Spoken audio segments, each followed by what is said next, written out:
ಯಾರಿಗಿಲ್ಲ ನೋವು, ಯಾರಿಗಿಲ್ಲ ಸಾವು, ವ್ಯರ್ಥ ವ್ಯಸನದಿಂದ ಸಿಹಿಯೂ ಕೂಡಬೇವು.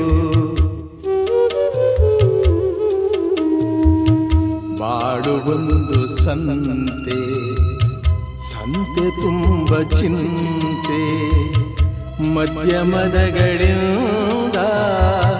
ಚಿಂತೆ ಬೆಳೆಯುವುದಂತೆ.